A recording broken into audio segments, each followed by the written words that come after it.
podcast where we talk to smart people, but not necessarily done by smart people? That is an awesome question. This one goes down probably on one of my top 5. Hey, I like nutrition. I like to eat food. This is the coolest thing ever. We're going to do this forever. I wish I paid more attention in that class. You know, I'm going to be honest, I don't understand that. As a man, I don't get it. Welcome to smartpeoplepodcast.com. Welcome to Smart People Podcast. This is Chris. And this is John. I got to admit, guys, you're in for a treat today. That's no joke. It goes down as one of the best episodes. We don't say that too often, and it does not involve psychology. So I would say most excited episode. Like the two of us afterwards, we were doing jump kicks and fist pumps into the air. I'm pretty sure you can catch that on the recorded Ustream part. It's just because this subject is unique. I mean, there's nobody else we're going to talk to about it. There's nobody else who's ever done it. And well, now there is. Really? Yeah. It's Somebody just replaced him. Really? Yeah. When, like recently? He quit in 2011. Okay. Well, that guy's... They backfilled the slot. The second person is just second fiddle. Yeah, exactly. So without further ado, we will tell you what's going on this week. We're talking to Arun Chaudhary. I know I got that right because I asked him. It's hard to pronounce, but he wrote a book recently called First Cameraman, Documenting the Obama Presidency in Real Time. I'm sure you can use your imagination what that means, but he was the first White House videographer ever. He's seen everything. He's probably filmed President Obama in like every aspect of his presidency. I don't know. What do you think about it, Roach? I was blown away by it because, and I think it came out in all my questions. I was sitting there going, okay, how do you wrap your head around this while you're doing this? It's the president. Yeah, how do you sit there and keep everything within, like that kind of stuff? But, I mean, he was such a laid-back guy. He was really cool, answered all the questions with great answers. It was just a great conversation to have. I mean, I'm so thankful for this podcast and the fact that I actually get to sit down and talk to him because there's no chance that without doing this that I'd ever talk to him. Yeah. Ever. And the thing is, it comes through in his book. You read it and you realize how he's an individual. I mean, he is creative and he never really said, oh man, I'm around the president, I have to change. He said, I'm going to create this thing and I'm going to share it with the world and I'm going to do it how I see fit. And I love that. He didn't really change. Yeah, I mean, you got to take a look at the picture on the front of the book. It's him following President Obama with a video camera, and he's wearing New Balances with his suit. I mean, it's awesome. And he's got, like, his hair is kind of crazy. Yeah. He's the man. So we're going to turn it over to Arun in a little bit because, promise, you're in for a treat. You'll hear some really cool things about the presidency that you might not have known and just about this generation and what President Barack Obama did for the new way to market yourself. And I was going to say, and also what this new medium did for him. That's kind of what I was getting at, yeah. I mean, you can really credit a lot of his popularity with the younger generation because of the fact that he was so reachable via social media, via YouTube and all that other cool stuff that's out there. Yeah, I mean, it played a big role in getting him elected. So before we turn it over, just wanted to say, make sure to check us out, smartpeoplepodcast.com. Follow us on iTunes. Like, go subscribe so you don't miss another episode because as you can see, our guests are getting better and better. We can see it in the amount of people kind of writing to us, telling us how awesome it is. So make sure to head over, take a look, contact us, anything you want to do. We're on Facebook, all that good stuff. You got anything there to add, Roach? Well, I'm trying to make things easier for everybody. So you'll notice there's now an Amazon tab on the top. So people that have ad blocker and that kind of stuff on their computer, there is now a image that links to our Smart People podcast affiliation with Amazon. So if you don't see the banner up at the top, you can always go to this tab. I added the Ustream tab, so if you don't want to go out to Ustream and find us, we now have the video and chat embedded on that page. So whenever we say, hey, we're going live, go to smartpeoplepodcast.com/Ustream and check us out on there. Let me follow up on that Ustream thing because I want to let everyone know what that means. You can watch us live. So you could have watched us interview Arun. You could have watched us jump out of our chair when the interview was over and be like, dude, that was awesome. But you could have asked him a question. So if we didn't cover everything you wanted to hear, we would have left 5-10 minutes open at the end for people who are listening. So you can do that right on our website. Ustream, log in, chat. Easy as that. We have some awesome guests coming up. What's up? You look puzzled. No, we can save this for the outro. Okay. Yeah. This is too much anyways. We're going to dive in. This is Arun Chaudhary. His book, First Cameraman, is amazing, and we think you'll like what he has to say.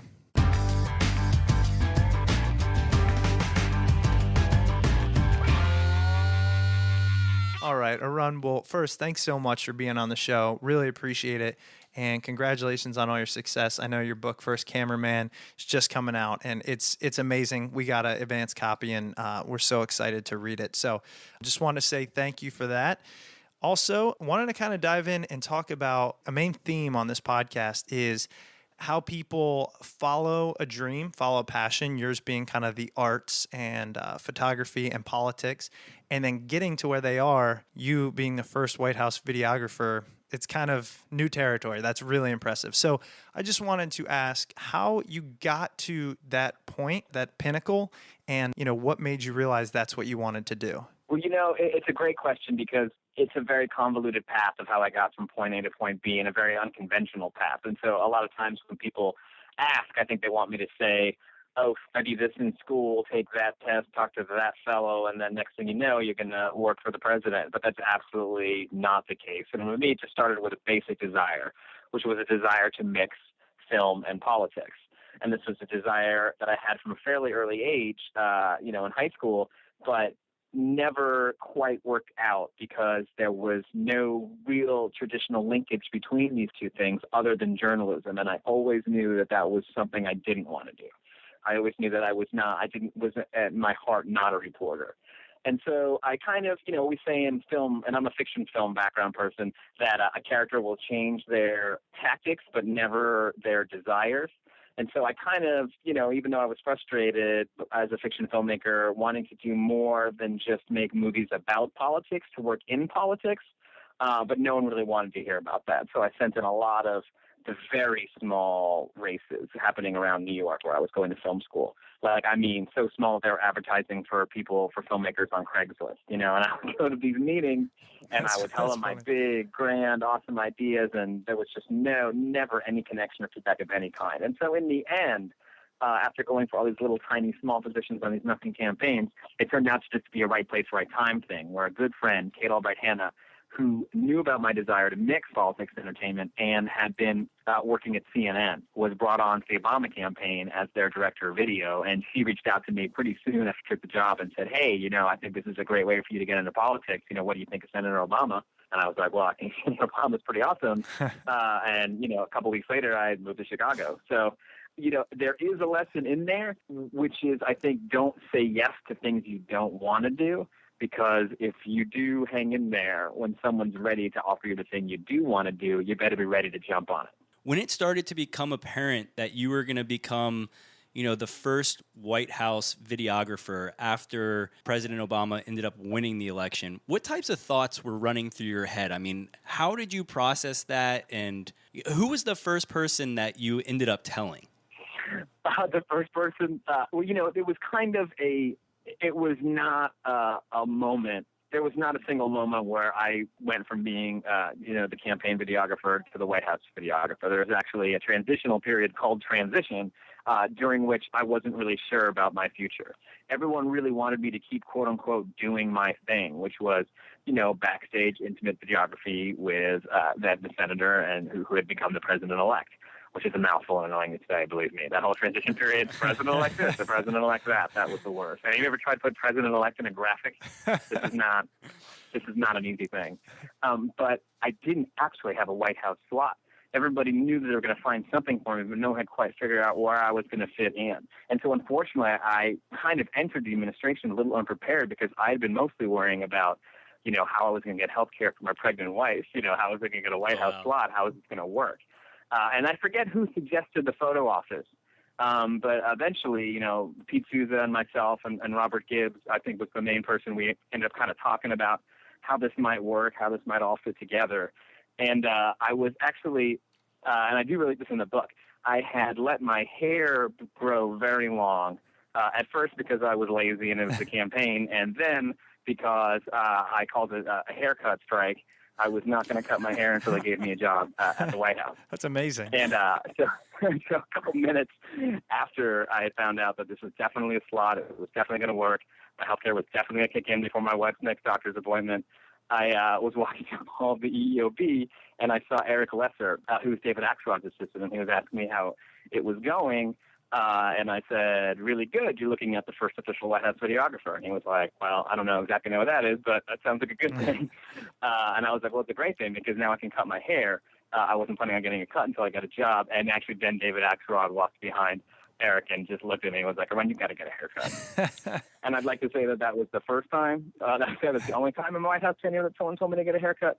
But it's actually only one of two. Yeah, I actually read in your book that Obama himself said, all right, you need to get a haircut. He made a joke about it. Yeah. It was funny because, you're around all the time. You think you're sort of a fly on the wall. People always use that term. But the president's a very curious person. It's one of my favorite reasons that I got to film him because I think there's no other way other than the kind of work I do to show whether a leader, to show whether a politician is curious or not. But, he would sometimes get interested in what I was shooting if I wasn't shooting him. He understood why I was shooting him. But in this case, I was shooting a telephone to get some cutaways, something in the Oval. And he just kind of wandered up and was like, oh, what are you shooting? And then when I turned around to tell him, he kind of got a good look and was like, oh, my God. And I'm totally honest here. I don't think it was just the hair. I think I hadn't shaved in like a day and a half or 2 days or something. I think it's the combination of the scruff with the hair that kind of was a synergistic problem. But yeah, you better believe I got a haircut that afternoon. This is crazy to me. This is crazy. This is the president, man. Like, I don't understand. How are you not like, okay, suit and tie, haircut, check, like shave, I smell good for him. You know what I mean? Like throughout your whole book, you carry on the thing of, you kept your individuality, your artistic nature. This is the president. I'm surprised you're not wearing Depends, wearing that you're gonna like pee when you see him. I don't get it.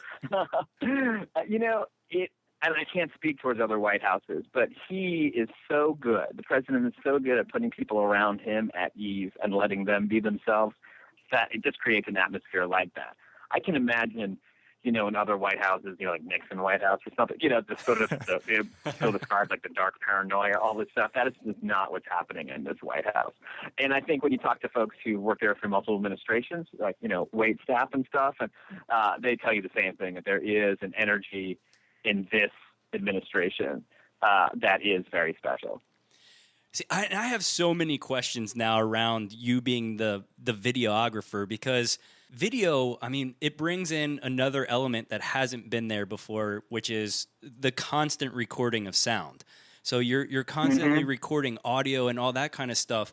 What kind of challenges did you face compared to a normal photographer of the White House? Because there, you're capturing a moment and people are kind of making assumptions of what all is going on in that picture. With video, there is no making assumptions. You hear everything, you see everything. What challenges did you face around that? You hit it right in the head, right? Video or motion pictures are the only art form that people believe are real, right? It's not, you don't bring any piece of yourself to it. You just observe it and take it in. And I think you also identified the reason for that, and that's audio. We as human beings take in so much of the information about what we think is happening through audio, and language is just the beginning of it. Most of our indicators of fight and flight, all these things are sound indicated. And so the difference between a picture of the president thoughtfully looking out a window, which you can sort of insert in anything, and it's like, oh, that's thoughtful. We've all seen this picture of every president, right? And it's contextless except for what you bring to it.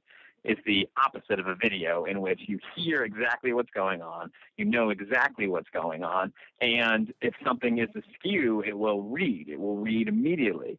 And so while you can have a photographer for a variety of different personality types, I do worry about this position we've created translating into other presidents who do not have the same temperament as Barack Obama. The fact, and you're sort of incredulous as I tell you this, these stories, and you should be. It's crazy that senior advisors, all these people would let the most powerful man in the world have some guy following around with a camera all the time.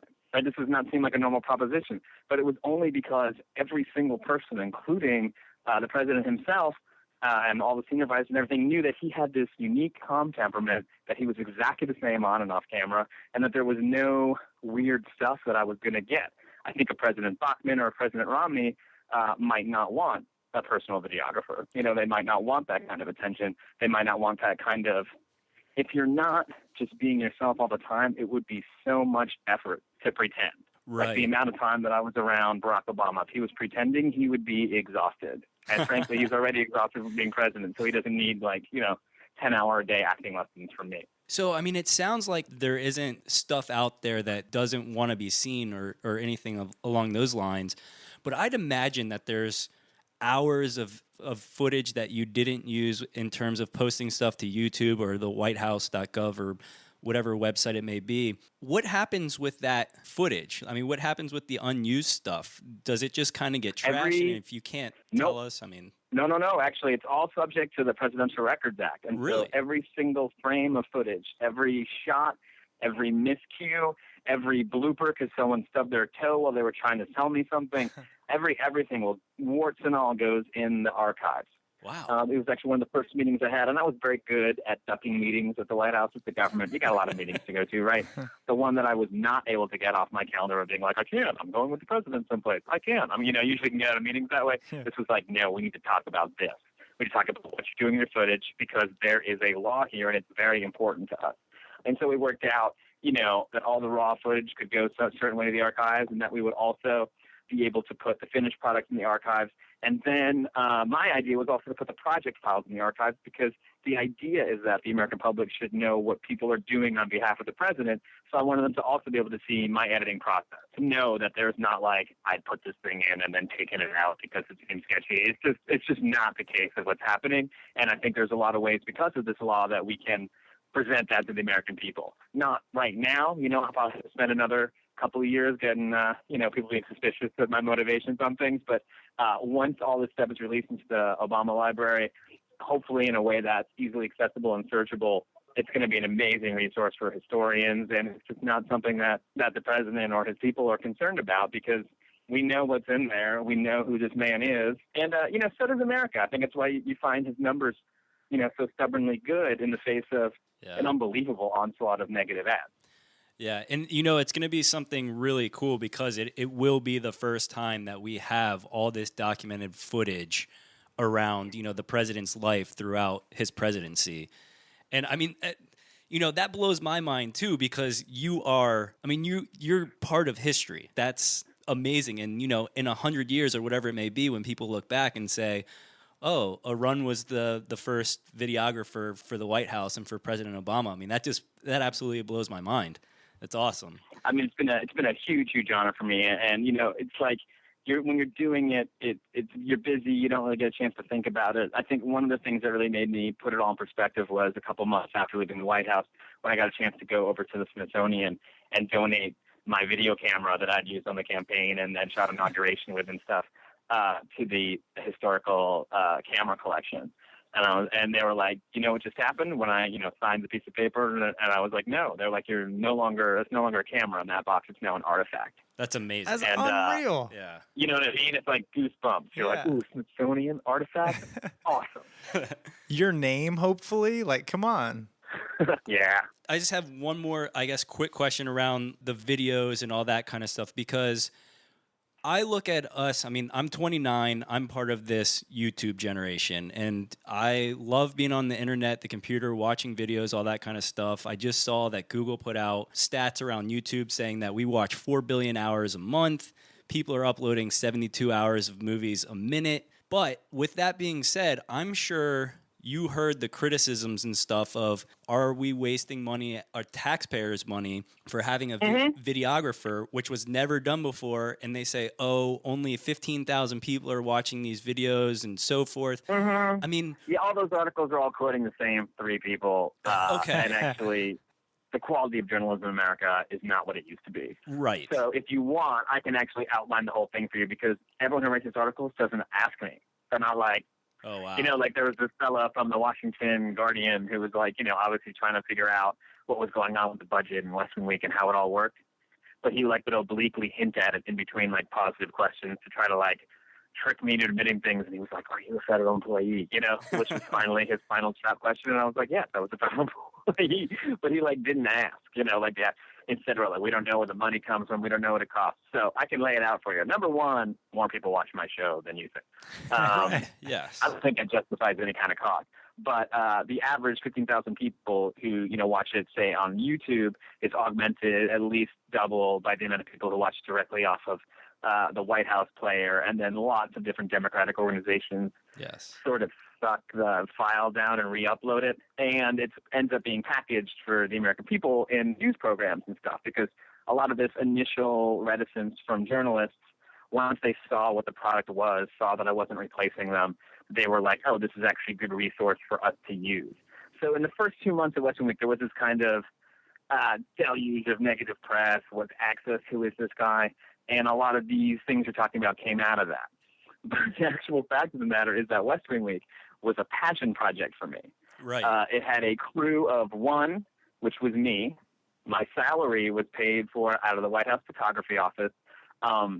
There was not a slot created for me. It was not even an additional job. So my salary isn't even an additional cost. Actually, I just replaced one of Vice President Cheney's photo editors. So the Vice President's office had one less photo editor Gotcha. for the Obama administration, which was a slightly hardship for them. But, we thought it was important enough to try to include video to do that. And so I carried out my regular duties all day, documenting the presidency for history, but I wasn't satisfied with that. I thought there's got to be a way. What does history mean in the internet age, right? What does it mean next week? Does it mean in a year? Does it mean in 5 years, in 50 years? And I thought this isn't just for generations past. I think this should be for people now. And so trying to figure out a way to present to them was what West Wing Week was. And This is a project that was totally created after hours, other than sitting down within the media department to get some opening graphics and using some of the Marine Corps band's music, which is, of course, public domain. It just was elbow grease. It was just me and the EEOB, oftentimes down to my underwear, screaming at a computer screen, in the wee hours in the morning. And so I do get a little hurt sometimes. People are like, "Oh my God, it's big production," and blah, blah, blah.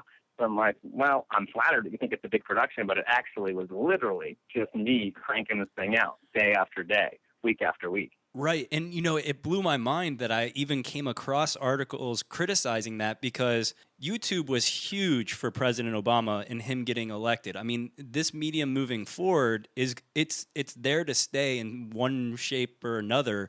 I mean, I watch probably more YouTube stuff and more online videos than I do television.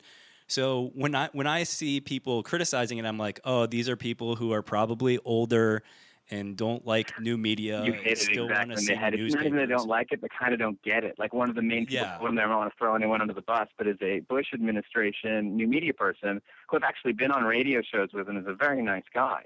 But for instance, when he made Barney Cam, which I would consider to be it's sort of glossy in a way, but like a much worse put together movie than I was putting together, it cost a lot of money. Like they actually spent a lot of money making that. Because they wanted to be right. It was for the president, almost a member of the president's family, his dog, in a certain way, and I don't begrudge them that. But I think they thought we were taking those same kind of resources and devoting them to West Wing week after week. But that's not anything that would even be possible for us to do. Right. And it's funny because I have a couple questions for you, and John and I differ in our interests. He's technical and techie, and I'm like more, I want to know about the emotion behind it and all those things. One of the things that struck me. Final Cut Pro and a Sony F. I'm just kidding. Yes. And I'm assuming an Apple. Yeah. One of the things that struck me in your book, First Cameraman, is that you talk about how you've seen President Obama in so many different lights. I mean, in so many different events, everything he's had to go through. And you talked about how he had to console somebody. You took a shot of him, or you filmed him consoling a child who had lost a parent in one of the natural disasters that we experienced. Yeah, it was awful, yeah. And, just reading it, I haven't seen the video or footage, but I could imagine how much that would make you connect with somebody. And I wanted to ask you, and this might be off target, you might not be able to answer it, but in your opinion, what was the hardest thing you saw him go through, given that his emotions? I mean, he carries himself amazingly, in my opinion, but knowing how he handles things, did something stick out in your mind? I mean, that's definitely his story to tell, and it's definitely, how calm he is. It's definitely not something you can see on the outside. Mm-hmm. But if I was going to sort of characterize moments where you could sort of feel that, where you could feel a little more turmoil than normal, it would almost always be a situation in which he felt someone was being dealt with unfairly in a bullied manner, even abstractly. If someone who's trying to take a pot shot at him instead taking a pot shot at immigrant kids, Mm-hmm. And says something really nasty with the DREAM Act, you'd be like, it makes me mad that these kids are getting, are in the crossfire. So that's kind of the kind of thing when he thinks of as general meanness kind of strike people around him. Sandra Fluke. I mean, this is why everyone's like, oh, the president called Sandra Fluke. But, of course he did, because he felt like this was someone who's being hurt in public and he wants to reach out to them. Right. And the fact that, for every phone call he makes like that, we only hear about the ones where the people are on TV anyway. But that is something that I think that always struck me as just a very, very good trait, but one that it was hard to capture on film.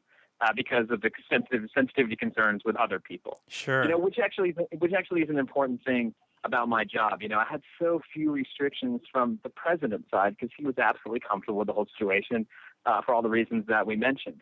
But you have to also think about the people who he's meeting with, in all kinds of different circumstances. Oh, right. It's not always just people who are excited to meet the president and don't mind that you're filming it. Sometimes it's people who have something unpleasant to say to the president and maybe feel a little uncomfortable because there's somebody filming them, So you really have to try to be sort of emotionally intelligent yourself to know when to enter and exit a room. And it really doesn't have that much to do with national security or the president. It has to do with regular people. Sure. What was your learning curve like for that? Because like we mentioned, you seem like, an outgoing guy, somebody that doesn't really hold themselves back. Was it ever like, okay, I'm dealing with, the president and some foreign dignitary. I need to ease up or get this camera out of their face or something like that? Sometimes you look up and you're like, wow, I was a little closer to that than I thought. You all have that experience with the wide angle when you're shooting wildlife. Yeah. And you're like, oh, Yeah. I didn't realize I was that close. Yeah. That happened a couple of times. You look up and you're like, man, what am I doing? But no, in general, I think in some ways I've been very well served by not being someone who's obsessed with making documentaries, but by being a fiction filmmaker. So I really thought about what the reason for things was before I shot them, and sort of, to really understand the situation and not just to be shooting everything and figuring it out later. So what is happening in this room? What's interesting? What's important? How can I break it down into shots? Not how can I just get access and keep shooting the whole thing, but how can I break this experience down into shots, an establishing shot, cutaways, and then whatever the A-roll, whatever the action is that's happening. Right. And it becomes a discipline. And the learning curve for me was just very graceful because I started out on the campaign, not on the plane. He had a very small plane. I was taking commercial travel and getting, a night ahead of him and shooting a bunch of rallies and then, getting on a plane and going to the next one. Then all of a sudden after South Carolina primaries, we were on the plane and we were a little closer, around a little more often. And then, things start to build further and you're shooting more backstage and there's more videos to shoot. And so I had just a gentle ramp up to the White House. And by the time I was there, it was sort of too late for us to be shy around each other, Yeah. No, it's just tough for everyone else. Just tough to imagine. But here's what it is. But yeah, and you get a little jaded. You work at the White House, Air Force One, Colonnade, all this stuff. But the thing that humbles you every day, constantly, is seeing other people, regular people, come to the White House for the first time. Seeing other people, regular people, meeting the president. The experience is so special for them that it reminds you exactly the title of the man you're dealing with and how important, the seat of this government is to its people. That's a great point because, I was thinking about the fact that you go to work or you went to work at the White House, the center of the world, possibly. So where do you go from here? I mean, you're, in your early 30s and you're leaving and you're like, well, I guess I'll go home to my family and I'll just hang out. Well, yes, that's exactly what it is. You get there in the morning and you're grumpy and it's just morning time and you're walking into the White House and you're going to the gates and you're looking at the White House and it's all, I work at the White House. Here's where I'm going. Yeah. It's when you're going home, no matter how late it is, no matter how crappy it is, no matter how tired you are. But if you're not looking at the White House, you're looking out the gate at all the tourists who are looking in and taking pictures and wondering who you are and wondering what's going on inside the house. And so actually, you always get a burst of energy when you're leaving the gates more than when you're coming in, which you think, oh, man, the White House, you must get totally jazzed up. It's like actually coming out and seeing those faces. That's what jazzed me up. That's incredible. And then I know we're getting close to the time here. So one last thing I did just want to ask you, kind of keeping with the theme of the podcast and everything, is taking what you've learned, you know, your skills, you got put into a position that is incredible and you did amazing with it. What are you looking forward to next? What did that kind of, you know, inspire in you, and what do you plan on doing? You have a desire to get mixed up into politics, or let's say I desire to get mixed up into politics because I was interested in history, you know, narrative, the way these things come together, you know, but I left the White House with an interest in public service. And that is entirely due to the nature of this administration and this president. You know, I really just, you see everybody working so hard at all these amazing goals and you're filming it all. And then you get some pangs of regret at the end of the day where you're like, am I helping or am I just filming? You know? And so at some point, I think it's the sort of spirit of public service that made me want to actually get out of the documenting for history mode and roll up my sleeves and get involved. Yeah, and I can totally understand seeing that, you know, from your angle. And I mean, more power to you. I think it's amazing. And as we mentioned, your book, First Cameraman, documenting the Obama presidency in real time, it's incredible. I mean, it really is. I feel like as I was reading through it, I feel like I was kind of looking through the camera at times. So I appreciate you kind of writing this and letting us into this administration. I wanted to ask you if there's, you know, a website you have, or tell our listeners about your Twitter account, where they can follow you once they read this and find out how interesting. I'm trying to put out a lot of information, you know, even not just in the book, but also what I call the DVD extras of the book, you know, some extra photos and some extra films and stuff like that. And that's all at firstcameraman.com, Okay. which is the website we made for the book. And then I would love it if people wanted to follow me at Arun Chaud, ARUNCHAUD, at Twitter. And, you know, it's a great way to keep in touch on all these issues. All right. Well, again, thank you so much. Best of luck on everything you do in the future. Great book. We're going to recommend it to everyone and appreciate you being on the show. Thank you so much. This was really fun. All right, Arun. Have a good one. Bye. All right, I promised you that I had something for you for the outro. So here it is. How do we get people to watch and listen and participate on Ustream? You know, I always like this aspect. We benefit those that kind of hang around to the end, check out the outro. And we're going to do it with another little giveaway. We were lucky enough to get 3 copies of Arun's book, First Cameraman. We read them in about a day because they were incredible, and we're going to pass them along to 3 lucky listeners. All you have to do is be one of 3 people to watch us on Ustream and ask a question. So we let you guys know on Facebook, soon to be the newsletter. We'll let you know, come watch us live, join in on the conversation. The first 3 people to do so, we're sending you a book, and it's awesome. You don't want to miss out on it. And it can't just be a question like, how old are you? Make it a poignant question for the interview that you know will in turn ask them. And then afterwards, stick around in the chat room. We'll get your contact information, your email address and stuff, and we'll shoot you an email so you can give us your address, and we'll get these out pronto. Yeah, and we actually have some old books from past guests, and we might, if you're not one of the first 3, but you're number 4, 5, 6 maybe. We'll have something for you. Yeah, we'll give you something. I hear in the works, Smart People Podcast is printing T-shirts soon. That's just what I heard. Oh, gosh. Yeah, so we're going to have some of that for you. So, guys, thanks a bunch for tuning in. Thanks for joining the community. Make sure you check us out through all our mediums. Rate us on iTunes. Really important. We're trying to move up that list there. We have some incredible interviews set up for the future. Please join us. Follow us on Twitter, Smart People Pod. Later. Later, guys.